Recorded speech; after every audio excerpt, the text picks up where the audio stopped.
ইবাদতে মগ্ন, তখন হঠাৎ আলোকজল এক দৃশ্য দেখা দিল। হযরত জিবরাইল আলাইহিস সালাম আগমন করলেন।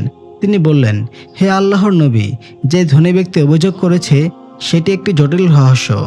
এই ব্যক্তি একসময় ওই বৃদ্ধার স্বামীর চাকর ছিল। তিনি একজন সৎ ও সফল ব্যবসায়ী ছিলেন। একবার সিরিয়া সফরের সময় এক কৃতজ্ঞ চাকর তার মালিককে ঘুমের মধ্যে খুন করে সম্পদ আত্মসাৎ করে মিশরে পালিয়ে যায়। সবকিছু বিক্রি করে সে ধনী হয়ে ওঠে। শুধু একটি গরু বাদে, সেই গরুটি আজ এই বৃদ্ধা ও তার ছেলের কাছে পৌঁছেছিল আল্লাহর রহমতে। বাস্তবে ধন সম্পদের মালিক এই ধনী ব্যক্তি নয়, বরং এই বৃদ্ধা ও তার ছেলে। এই বলে হযরত জিবরাইল আলাইহিস সালাম বিদায় নিলেন। অতঃপর বৃদ্ধা ও তার ছেলেকে দাউদ আলাইহিস সালামের দরবারে আনা হলো। তিনি বললেন, এই ঘটনার বিচার আগামীকাল জনসম্মুখে ময়দানে করা হবে। পরের দিন সূর্যের আলো যখন আকাশ জুড়ে দীপ্তি ছড়াচ্ছে, তখন জনতা সমাবেত হলো সুবিশাল ময়দানে। সময়মতো হাজির হলেন হযরত দাউদ আলাইহিস সালাম। তিনি শুরু করলেন জাবরের তেলাওয়াত, যার সমুদ্রের ধ্বনি মনোমুগ্ধ করে দিল সমগ্র জনতাকে। এরপর তিনি উঠলেন বিচারের মঞ্চে এবং সকলকে সামনে হাজির করলেন।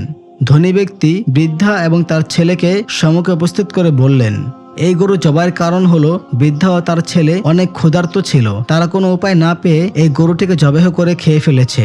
অতএব আপনি তাদের ক্ষমা করে দিন। ধনী ব্যক্তি বলল, হুজুর, আমি ক্ষমা চাই না, আমি সঠিক বিচার চাই। তখন দাউদ আলাইহিস সালাম বললেন,